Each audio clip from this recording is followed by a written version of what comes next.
सम्मान सम्मेलन में पधारे तमाम संविधान सिपाहियों को जय भीम, जय संविधान, जय भारत। इलाहाबाद वीरों की भूमि है। यह शहर आज़ादी के युद्ध का केंद्र था और बाद में अंग्रेजों के खिलाफ भारतीय स्वतंत्रता संग्राम का केंद्र था। यहाँ बड़े बड़े आंदोलन छेड़े गए। श्री राहुल गांधी जी का आज हम इस धरती पर स्वागत करते हैं, जिनका इलाहाबाद से बहुत पुराना रिश्ता है, क्योंकि ये उनके परिवार और उनकी पैतृक भूमि है।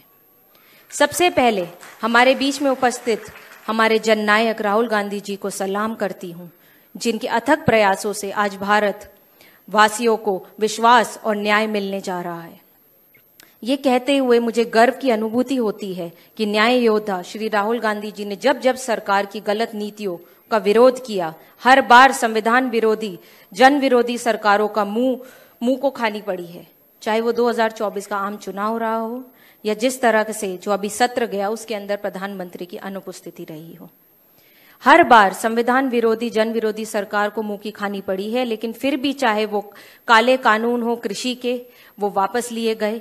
केंद्र सरकार ने विभिन्न मंत्रालयों में महत्वपूर्ण पदों पर लेटरल एंट्री भर्ती के जरिए खुलेआम SC, ST, OBC वर्ग में आरक्षण छीनने की साजिश रची। उसकी आवाज श्री राहुल गांधी जी ने उठाने का काम किया। राहुल गांधी जी के नेतृत्व में संपूर्ण विपक्ष ने मजबूती से षड्यंत्रकारी सरकार को पटकनी देने का काम किया है। साथियों, ये जनता की सरकार बनी है। आपने चुनकर भेजा था राहुल गांधी जी को अपने नेता के रूप में। आज हमारे देश में टॉप ब्यूरोक्रेसी समेत देश के सभी शीर्ष पदों पर वंचितों और शोषितों का प्रतिनिधित्व नहीं है। हमें ये लड़ाई और मजबूती से लड़ने की जरूरत है।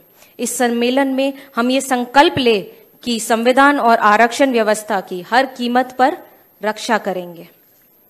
मेरे पिताजी श्रद्धेय श्री शरद यादव जी हमेशा एक बात कहते थे कि जो ये संविधान है, ये जिंदा कौमों की इबादत की किताब है।